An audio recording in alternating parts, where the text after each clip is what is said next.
everybody, it's Stephen and Walter here for another edition of So Chatty. And today is August the 29th, 2025. Labor Day weekend's about to start. So I guess that's the end of the summer. Bye-bye. Although technically, summer does not end until September the 21st. So there's still almost a whole month of summer left.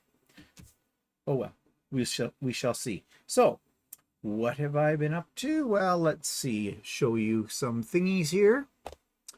Okay, so I now have 4 of the blocks done for the Stormy Sea quilt. I'm not working on this too fast. Each one of these blocks takes a little bit of time. There's a lot of cutting and involved with it. In fact, it's not so bad when you start sewing. What are you looking at? Looks like that. Trying to find a mistake? No, I'm just looking. I just see the color here. I just wanted to see what it looked like live. Anyway, okay. Pretty close. Yeah. There is a little bit of a color shift. But anyways, so that's what I've been working on. So there are 14 different blocks, styles of blocks in this quilt. And some of them, there are multiples. These ones, it looks like the pattern is started with the largest blocks first. And there's only one of each of those. Thank goodness. I think it'll look very nice when it's done. It's all done in batiks. And I love batiks. So it's just... I'm working on other things, like, for example, Christmas. So you see the front of one of the tote bags from the Dollarama. I've been working on these. I'm just about to finish my 3rd bag. Only about 8 more to go or so. So, yeah, and these take a long time. Yeah, I've done those embroidery ones before, and they take a while. They're time intensive. Like, just for this one that you see up there, which is just the front panel of the bag. I'm putting it on the front and on the back. Maybe overkill, I don't know. But it's 260 some minutes. Well, that's just if it was going continuously. But I mean, you have to stop and start because when you make color changes, so that eats into your time too. So basically, it takes me a whole day to do one side of a bag. And I can tell you this, it gets a little boring after a while. And so I've been trying to cut fabric for the Stormy Sea quilt while I do this, but there are so many thread changes. You're bouncing back and forth, and then I either screw up on my cutting or screw up on the thread changes on this. Yeah, I can see that because trying to, when you're embroidering something, even though the machine's doing the embroidery, the amount of thread changes often don't allow you much time between. Well, for this design, now this is a design that I have combined 2 patterns together. So the truck in the center with the gnomes and the Christmas tree on it is one file, and then the snowman is another file. And what I've done is I've just flipped the snowman horizontally so that the 2 are facing, inwards with that. But the total number of color changes for this is 66 color changes. Now, that doesn't mean there's 66 unique colors in it. It just means that you have to change thread back and forth because, I mean, this is a single needle machine.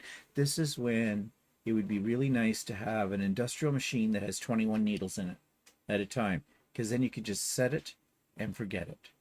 But I don't have one of those. So, and I'm not getting one anytime soon, if ever, like never, probably not. And in process of doing all of this too, I'm in a real Christmas and Halloween mode lately. I'm making this year's Christmas gifts that I give, and I've got some really neat things. I showed you a couple of things on the vlog this week. Next week I'll show you a couple of others. So I've got all 6 of my 3D printers working at the same time for this. Is 6 or is it 7? 1, 2, 3, 4, 5, 6, 7. Sorry, I have 7 because I forgot. I have my new H2S bamboo printer that just arrived this week, Thursday actually. And I'm going to talk all about that on the vlog next week as well. And you're probably going, you have a problem. I got the hiccups. You have a problem. Yes, I'm addicted to 3D printers. And I just saw a YouTube video today about some guy was just bitching about how much waste there's from 3D printers and you can't recycle stuff, and people who try to sell their designs that are somebody else's and all this stuff. And I wrote a comment on that YouTube and I put, yeah, everything you say is true. But I 3D print because I like to. It's fun. He was taking all the joy out of it for me. So, yeah, whatever. I mean, I have to admit, the amount of waste that a 3D printers, especially these ones that have the automatic material supply system on them, and so it creates poop. Yeah, that bothers me. But they are working on things for recycling that and making your own filament. They haven't got it perfected yet, but they will. I give them probably another year. There'll probably be ones coming out on the market, and depending on how much they cost and how reliable they are and everything like that, I would definitely consider buying something like that. But we're not there yet. Okay, so what have you been working on? I don't know. I can't remember. Well, your plants. Oh yeah, playing around with my plants. Playing around with plants. We've got our cantaloupes are coming along nicely with that, and we've even got some more cucumbers. Although I have you looked at the cucumbers lately? How big are they now? They don't look like they're getting very big. Yeah, they probably aren't going to. We'll get a couple of gherkins out of that. I don't know. And yeah, I don't know why that flower. I suddenly realized in the middle of my tomato plant, I have this big flower growing through. And it sort of looks like a sunflower, but it looks like a little one. Oh. It just opened. We don't know. We didn't plant sunflowers. I didn't even see it growing, and all of a sudden the flower popped up, and I thought, what the hell? Where did that come from? Well, maybe a bird dropped they eat seeds. Maybe it's one of the squirrels eating the stuff from the bird feeder next door and came over possibly. Because they've been stealing our tomatoes. Yeah. And maybe he's dropped a seed or a bird. Yeah. Just got in there, blew in there. Speaking of the little creatures, so we had a little chippy in the garage. He chewed a little hole. No, actually that hole was there a couple of years ago. So. Okay. So Walter put a humane trap out there so we can catch them live and take them for a little ride out in the country and relocate them. He's not buying for that. No. That. But if it's the same guy or not, I don't know. But we look out on the patio, underneath part of our deck, and there's a little chippy sitting there eating one of our tomatoes. No, actually, I think it's a different one because the one that I saw that was in the garage, he was in the garage the other day when I was in there. And he was a big one. He was a big chippy. He was almost the size of a squirrel. Yeah, it was a squirrel. No, it wasn't a squirrel because he was striped. Oh. It was a big one. Yeah, big chipmunk. Yeah. Yeah. Here, chippy, I eat you. So yeah, but the boldness of them.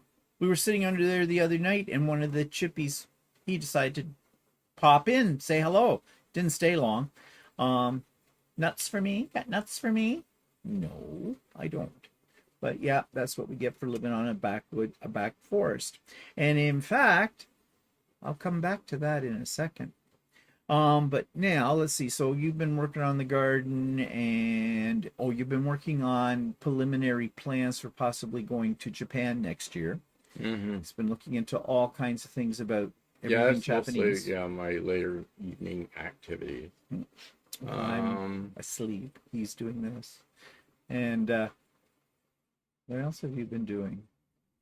Odd things around the house. I don't know. I can't remember. I went to the dump one time this day. Oh, there's excitement. Yeah, I know. And I've been researching other things on the internet. And I don't know what I've been doing. I've been doing retired things. He tinkers.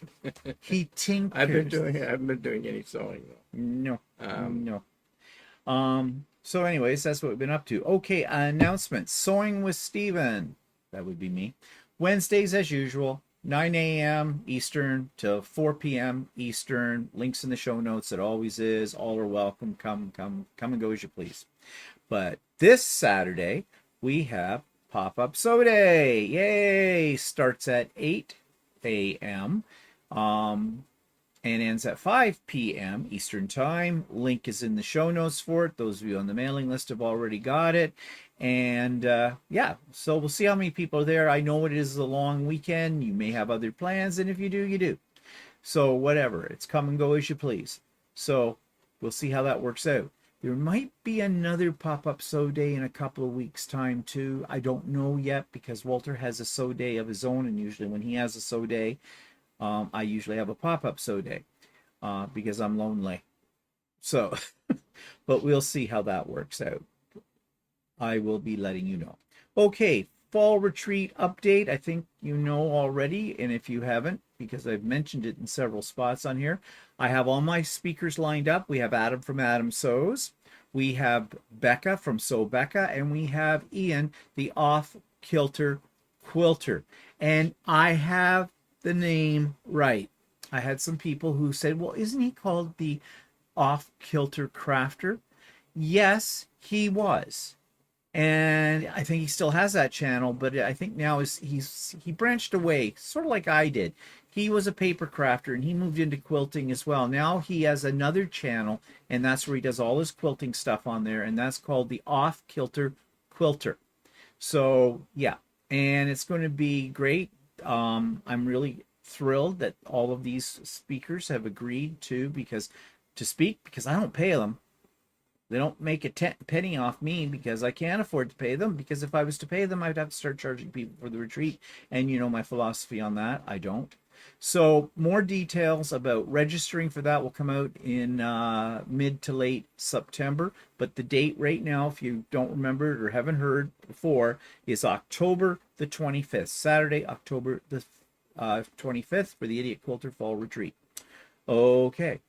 All right, so anything else we should tell the people? I don't know. I've told them everything I want to tell them. So you're just a font of knowledge about all kinds of things. I know. Yeah. So anyways, well, one thing that pissed me off though this week, this Stormy Sea quilt that I'm working on, I bought it as a kit, right, at my local quilt store. Nowhere did it say that I needed a specialty ruler for one of the blocks. One of the blocks. Is that only one of the blocks or is so far? I kind of did a quick look through the rest of the blocks to see, and I didn't see it listed there.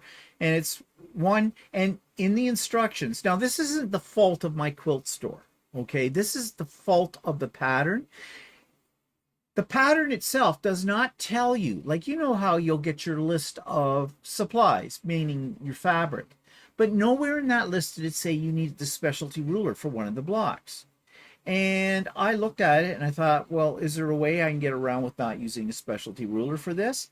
Well, you might be able to, but quilt math is hard. And it's a weird thing. It's got like these, are they isosceles triangles, whatever, that are mirrored on either side of a rectangular piece. And I mean, this is not an uncommon block. I have seen this before, and there's probably a way to do it without a specialty ruler. But in the instructions, they didn't give you an alternative. You had to have this 2 peaks in one ruler. So I went looking for it on Amazon, as one does. And yeah, I could have got it from Amazon. It's by Creative Grids for about $40, but I couldn't get it. It wouldn't be delivered until September 29th to October the 8th or 18th, something like that. And I thought, no, I'm not waiting that long for it. So I went to a quilt store that's in the London area. I've dealt with them before, called Stitch Essential. They had it, but with the shipping, taxes, and everything else, it was going to cost me like $76. I think you should have still asked the quilt store that you bought the package. I probably did, but I went to their website and they didn't have it on there. Yeah, but you know how their website is. Yeah, I know. But I didn't, because I didn't know I was going to be down there next. I just thought, well, Stitch Essential's always been pretty good. So I bit. That's the word I want. Bit the bullet. Bit the bullet and decided, and it'll probably arrive next week sometime, which is okay, better than waiting till the end of September to get it or whatever. But I am going to, when I'm in the store next, I'm going to mention, by the way, Stormy Sea, the quilt. Did you guys get any of the rulers for that? Now, I think one of the ladies in there is the one who's teaching it, and if she's in there, they'll be asking her. I would assume, because she's done the quilt, she would know. Or either that, or they have an alternative that because they're doing it as a class. I'm not taking the class. I bought it as a kit.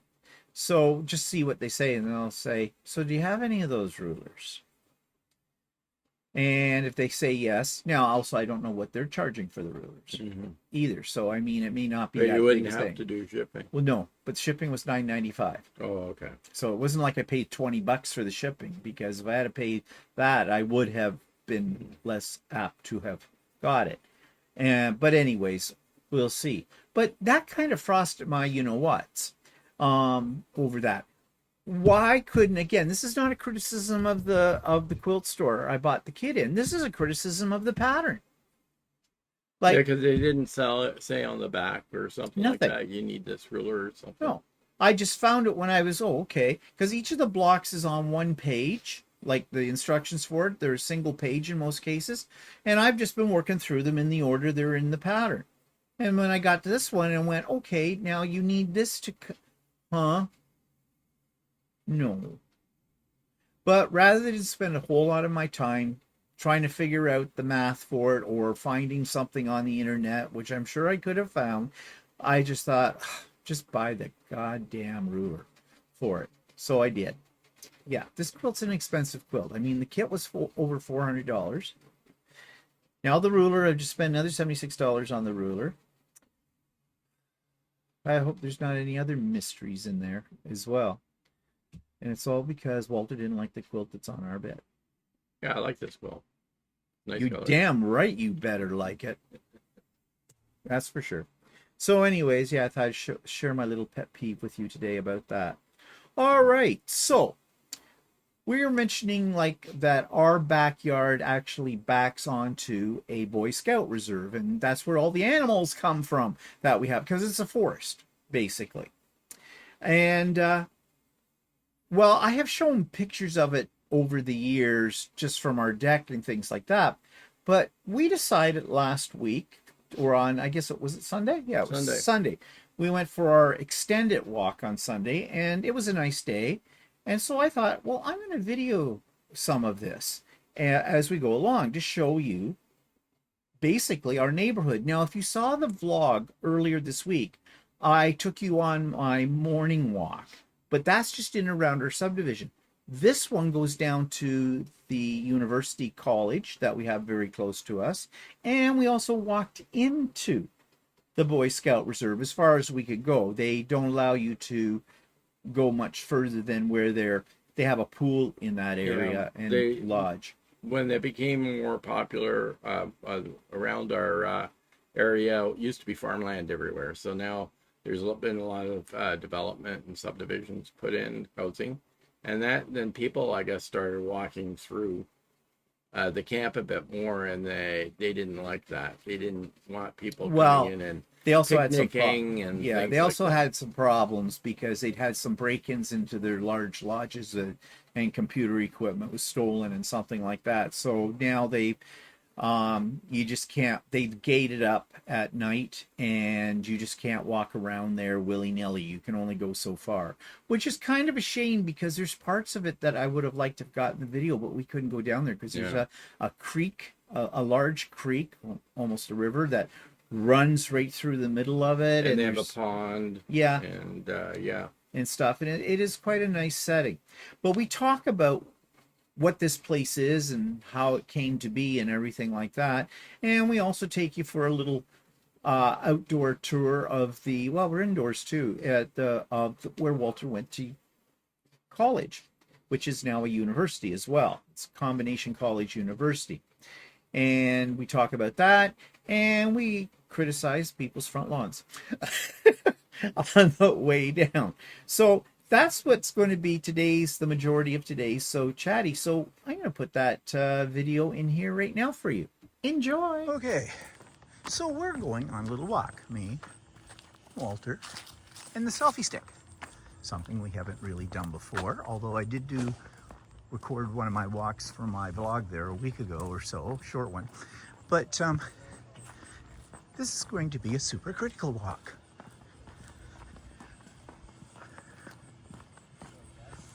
we're going to walk around through our neighborhood and over to the college university.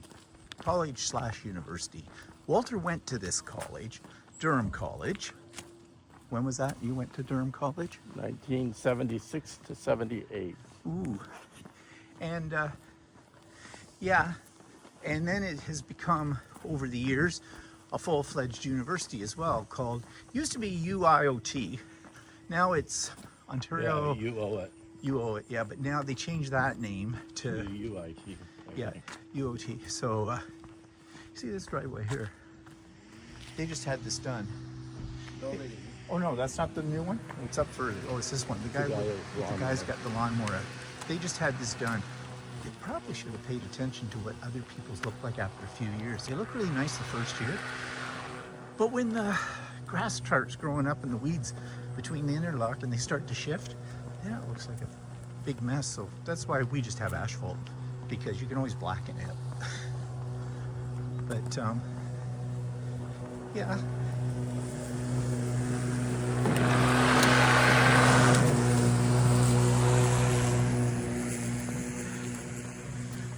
Really, it's almost not worth cutting the grass because it's been such a dry summer that it's all burnt up.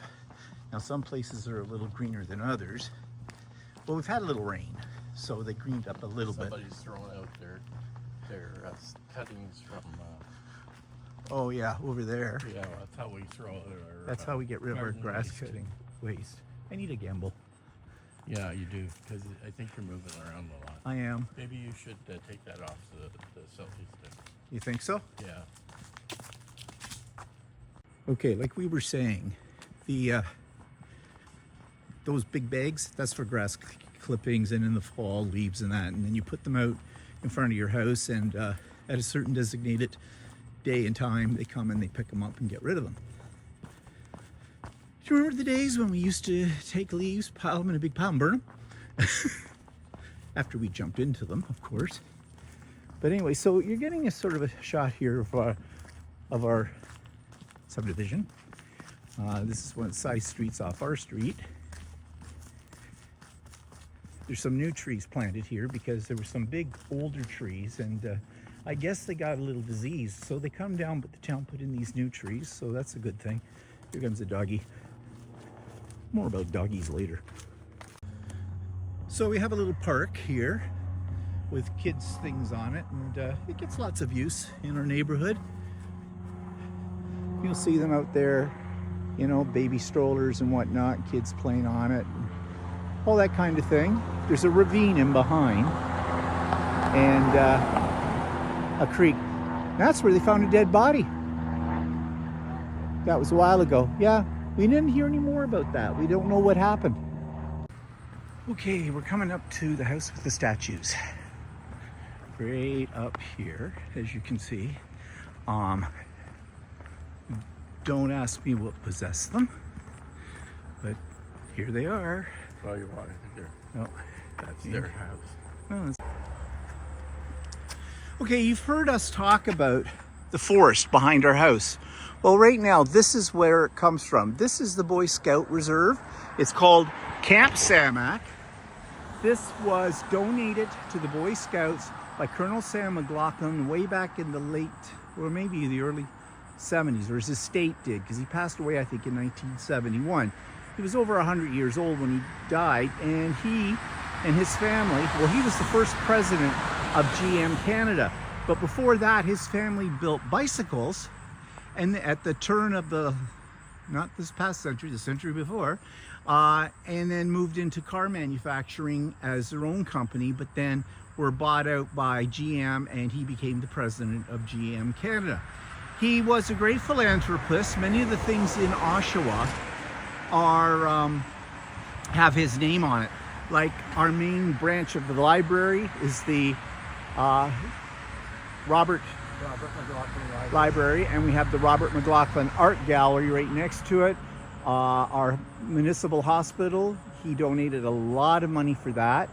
If you come to Oshawa, you can see his original house, which he did a lot of things for people during the Depression, where he hired workmen to work on his house and add additions to it, and that because he wanted to help employ Canadians during the Depression.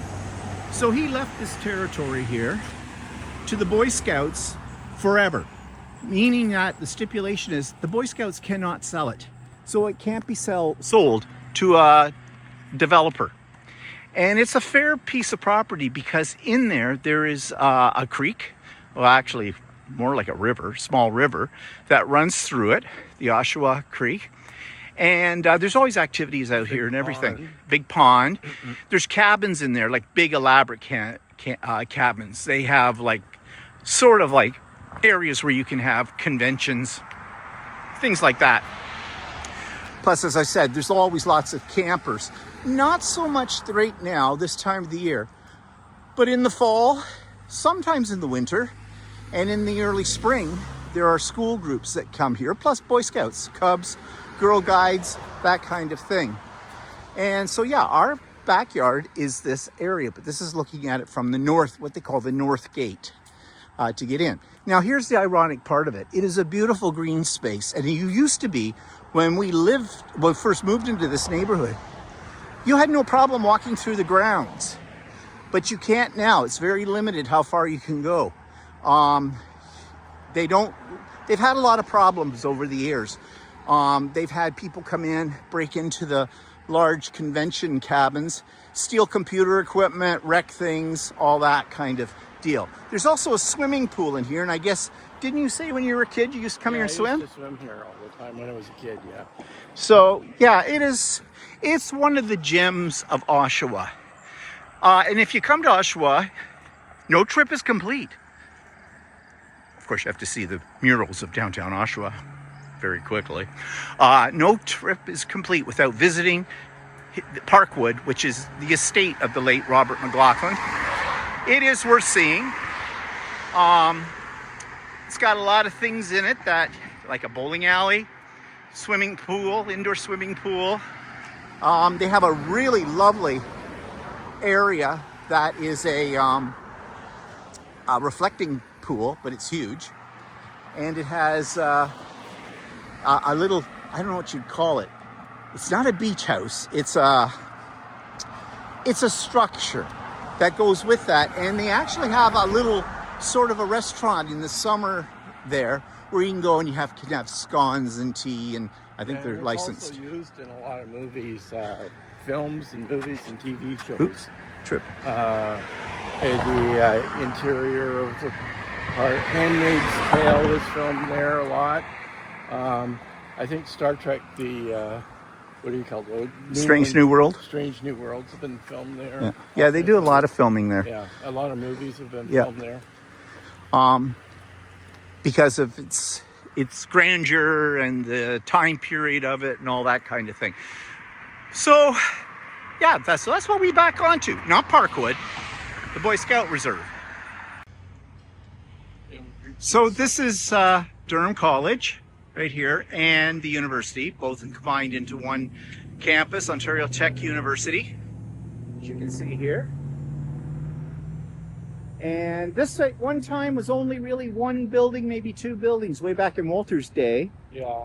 It's a full-fledged university, and lots and lots of buildings inside. And if you remember, about maybe a year ago or so, we came on another walk, and I took you around inside of that. So I'm not going to do so much of that today, but and they have a sports area over there. And over on that side, there's a sports field. There's something going on there today.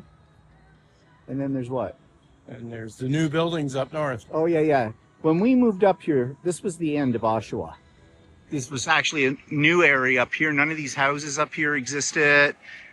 The play field did not exist, all of that, but it's all grown up. And so this is new Oshawa, where those tall buildings are. Okay, so now we've come into the campus proper. The Ontario Power Generation or Engineering Building. Ontario Power Generation Engineering Building. Okay, could you make a title any longer? They do a lot of research here, and they're sponsored by the Ontario Power Generation, which is a fancy word for hydro. And they also have an affiliation with GM, General Motors, and they do a lot of research and experimental technology for GM here. They do a lot of research at this campus, actually, in all kinds of different fields. GM Like, stands for General Motors. I'm sure they know what stands for. Never know. Well, they have cars in the States. Yeah, but people over here don't Oh, know.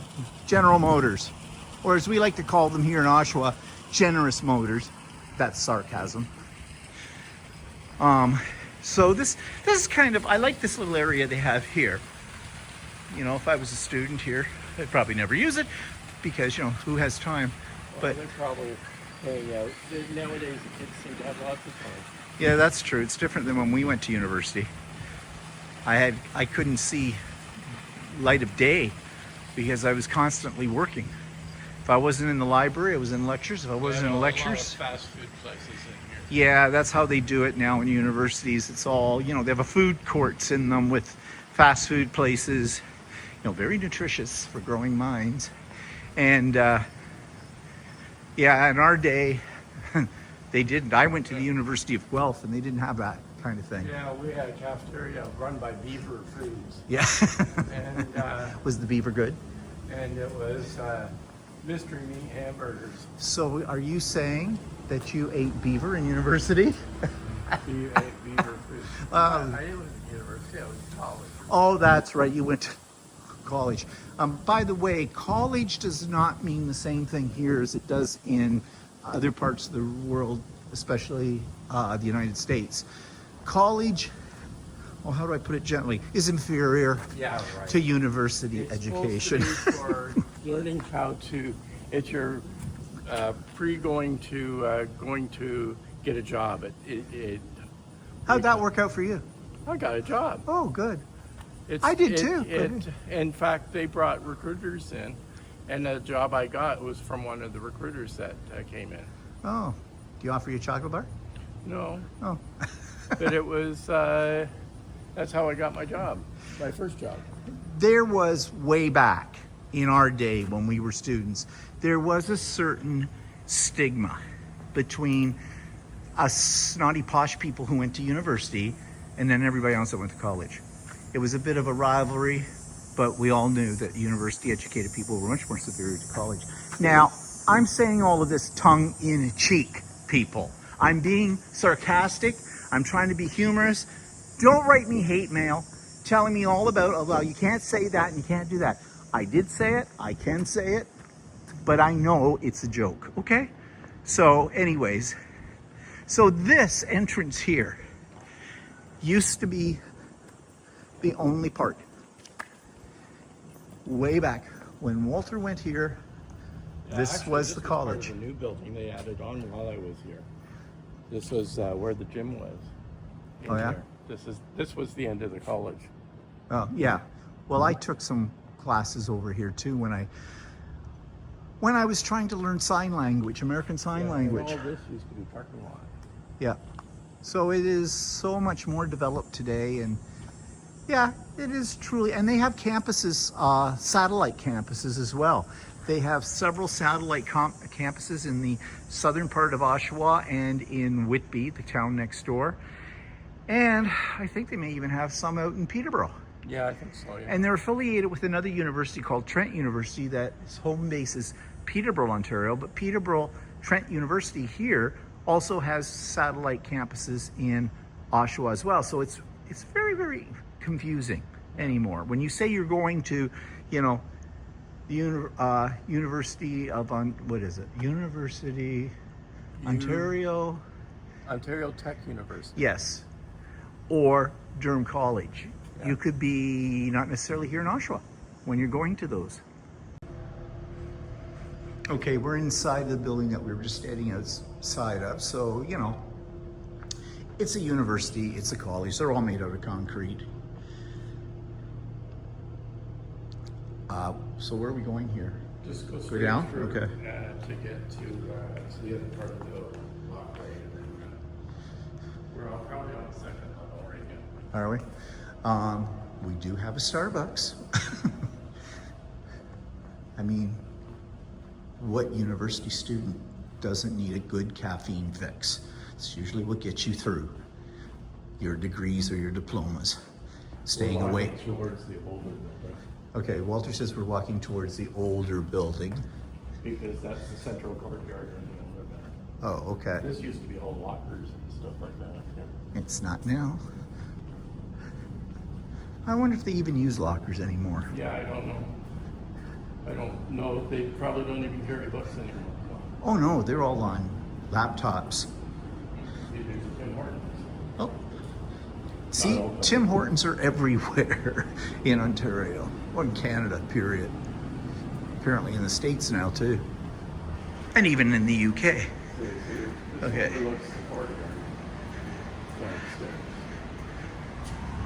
So this is a central, whatever. Artist, Cam wants to focus on the wires. Yeah. But you get the idea. So this is the part we were looking at above.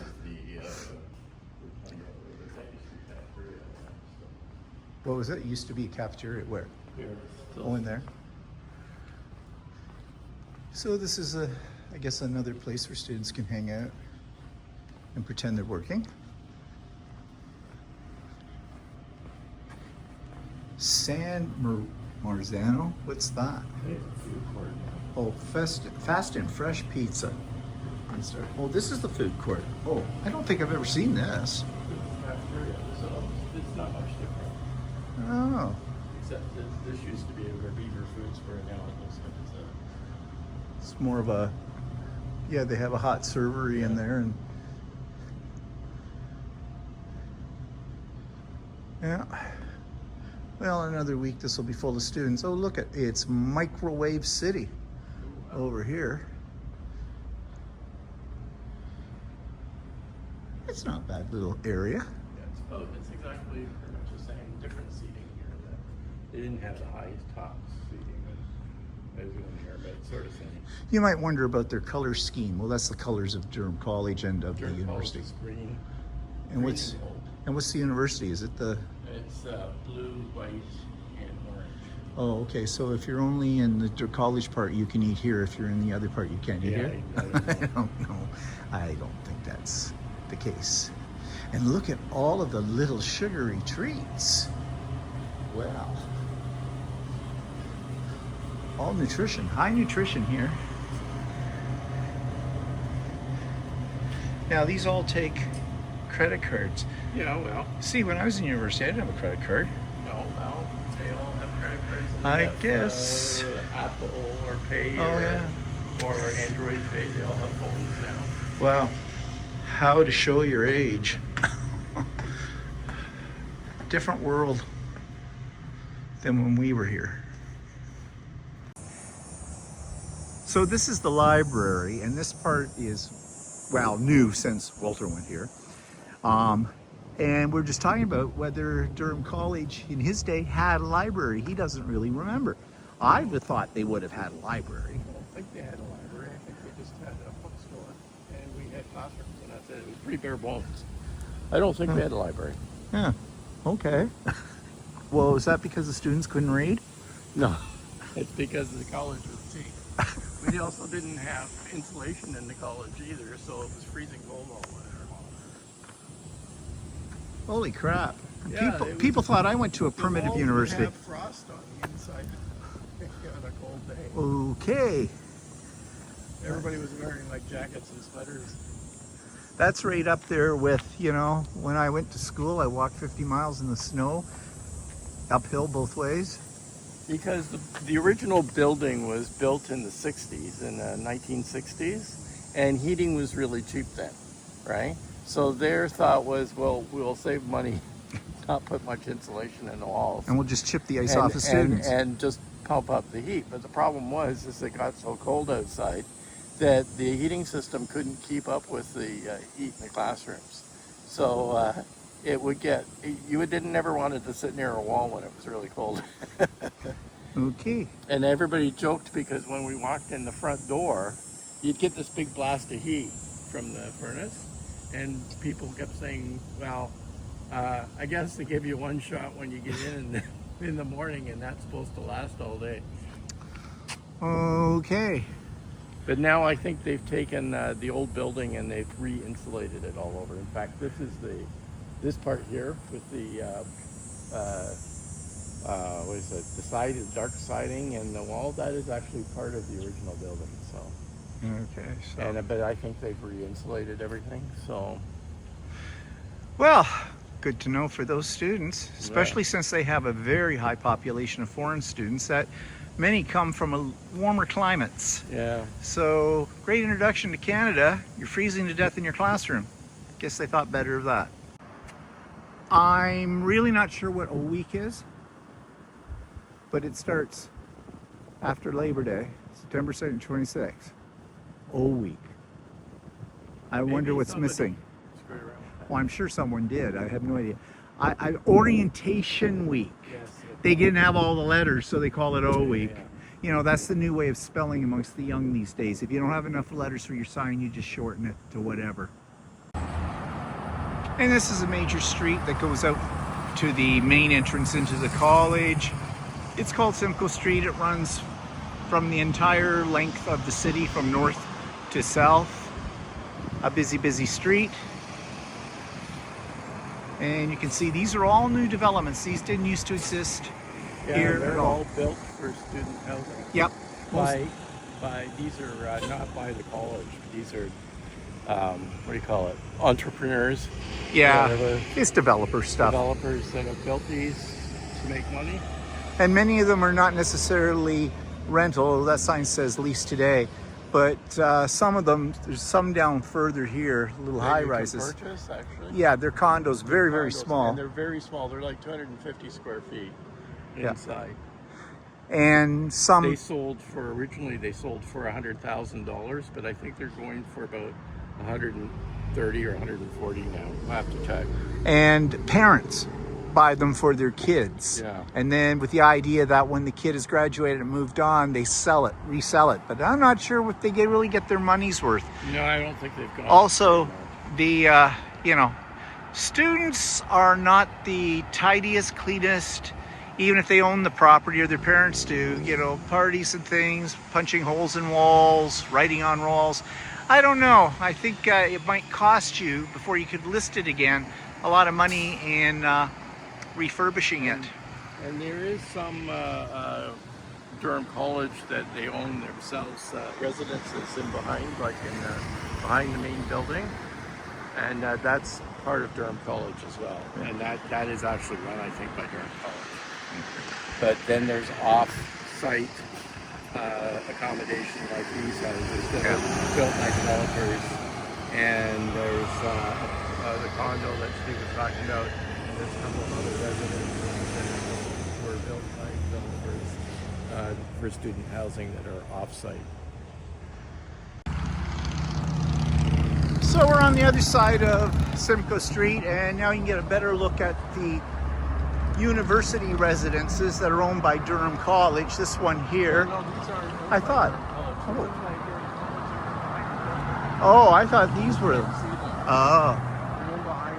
Oh, so these are privately. These are all private. Oh, and so is that big building down That's there. the condo that is sold. I would think the original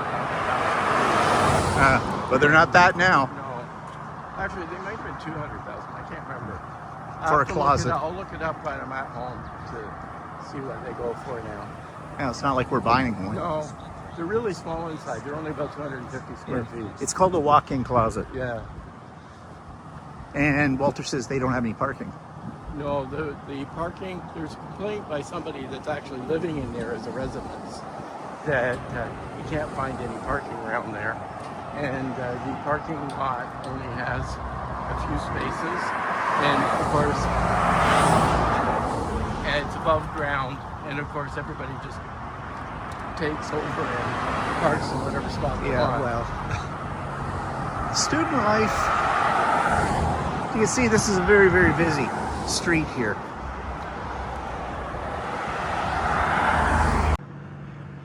Now, one thing about this residence, in the summertime, since there's not as many students here, you can actually rent those out as a hotel room.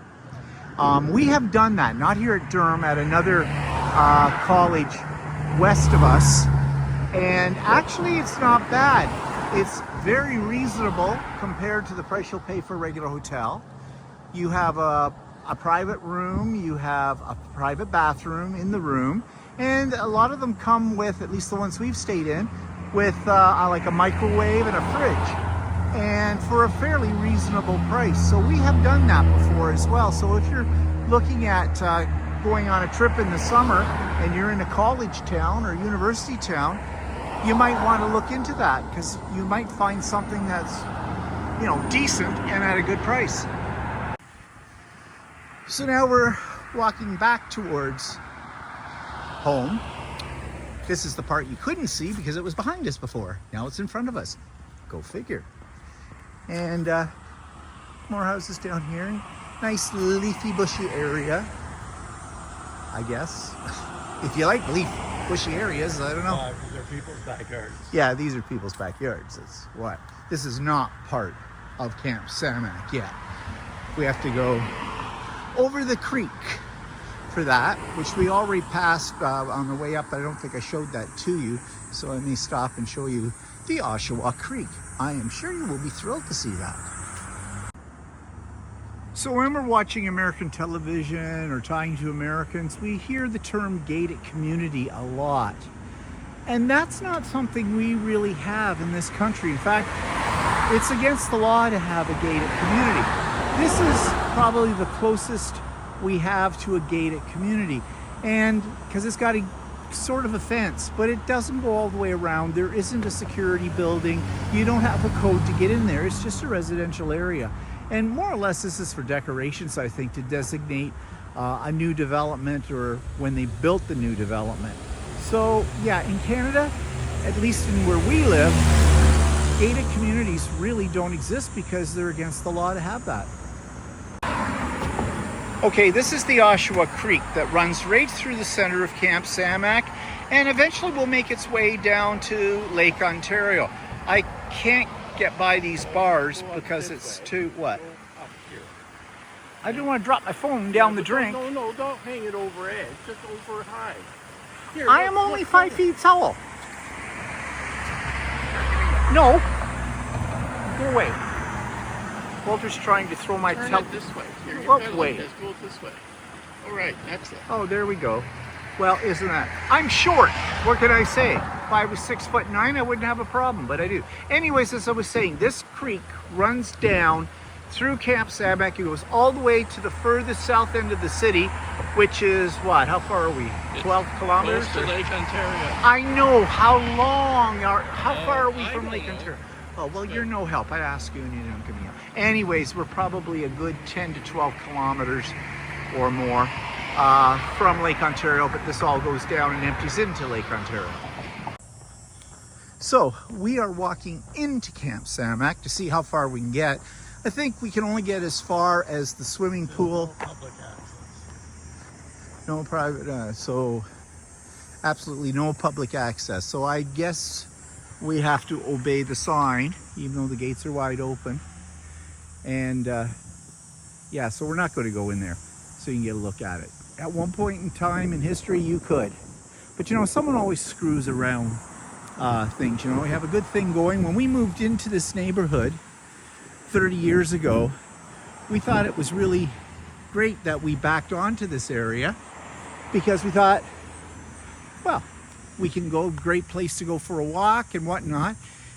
And at that time, when we were younger, we had rollerblades. So we rollerblade in here through that entranceway, and we went to the back, what we call the back 40, basically a field behind our house. And we were sitting on a picnic table looking at our backyard. Now there is a fence between that, and a guy came along and he said, "What are you doing here?" He was the caretaker or whatever. We said, well, that's our house over there. We were just looking at it. He says, "You can't get in here." "How'd you get in here?" And I'm looking down at rollerblades. He says, "What did you do, fly?" He was really quite nasty about it. So we said, "Okay, we didn't realize you couldn't get in here." So we munched our way back. But at one point in time, somebody, when the subdivision was new, and they backed up, they were up the street from us, they cut a hole in this fence like you see here, and reinforced it. And the idea was they putting on a gate. They thought, well, they could get into Camp Samac from their backyard, which makes a lot of sense. Whoa, that caused a lot of problems because I guess the authorities came to them. They came to our door and wanted to know if we knew anything about the situation, and we really didn't. In fact, that's how we found out they had done this.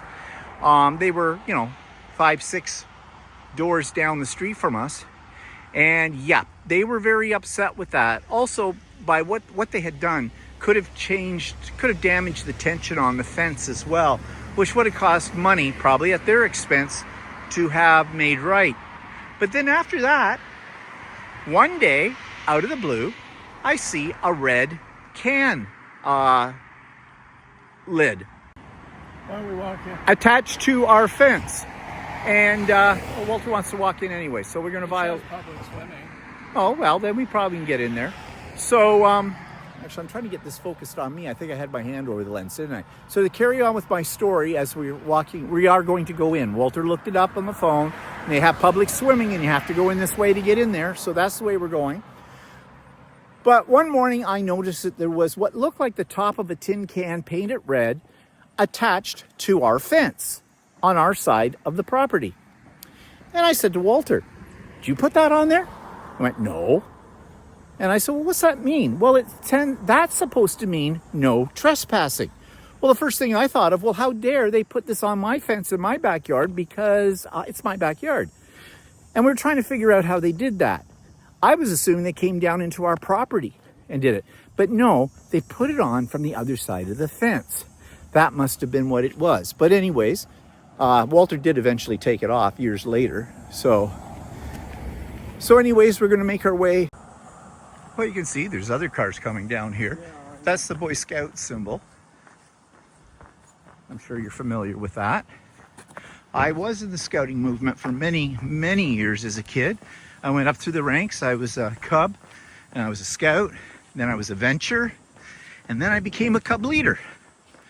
And I actually, many years ago, when I was a cub leader, I actually camped here in the winter with a whole bunch of cubs. And believe me, one of the reasons why I do not enjoy camping to this day and don't, is because even in the winter, when things are frozen solid, 5 minutes in the camp, cubs would show up completely disheveled and covered in mud. And I don't know how they managed to do that. And it went downhill from there. So, needless to say, I replaced being a cub leader with being a public school teacher. Not sure if it was a decent trade-off or not. Gateway into the bushes. So Into where we live. yes, Walter just said this is where we live. Over in that part of the area would be our backyard.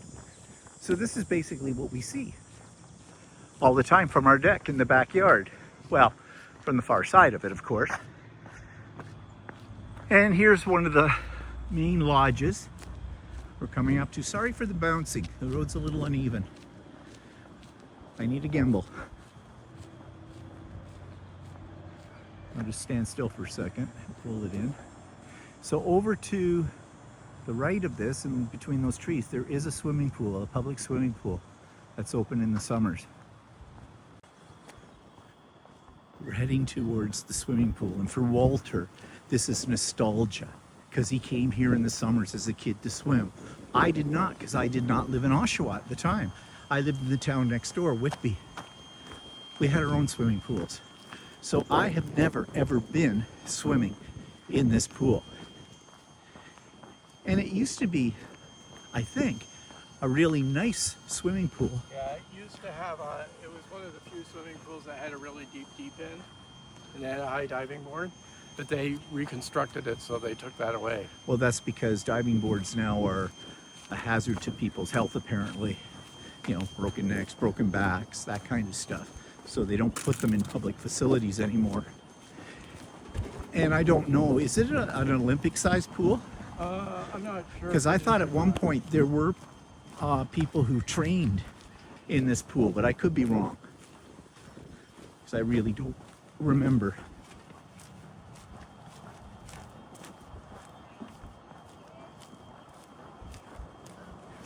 So down in here is the pool. You can see it peeking around the corner.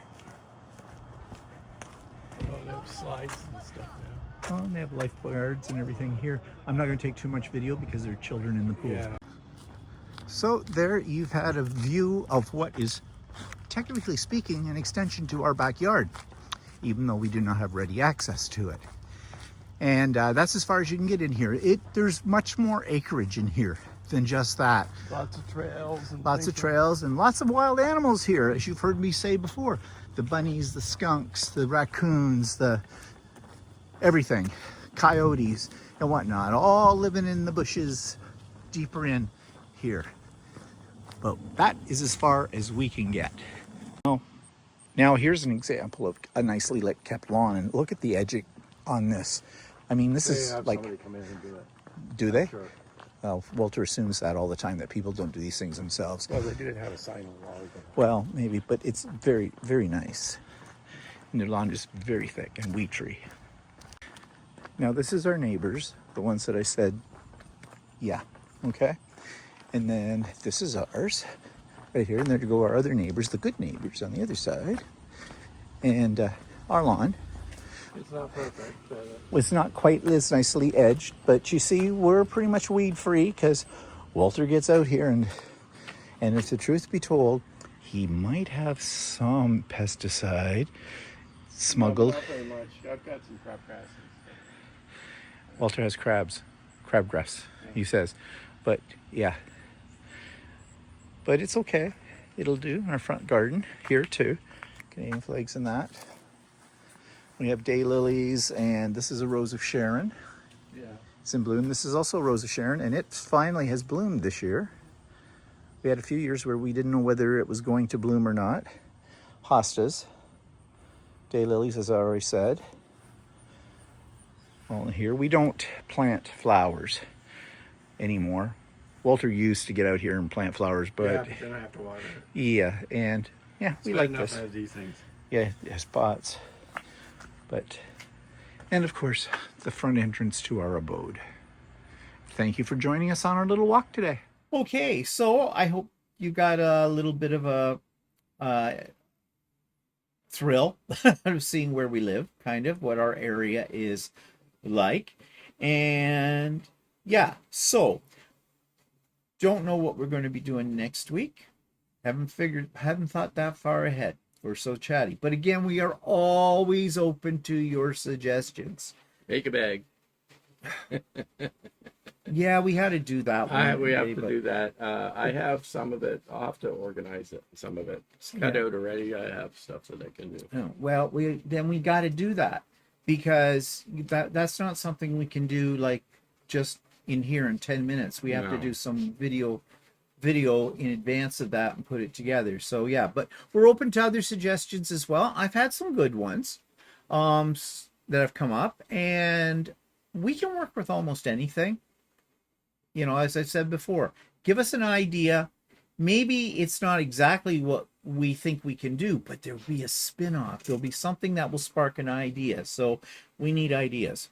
Actually, the other thing I thought of with the bag too is that see, the way I make bags is I'll make them based on I don't have any exact measurements or anything like that. I just go, okay, I'm gonna make a bag. I want a bag that's this size, and I just figure out how to put it together. That's how I do a bag.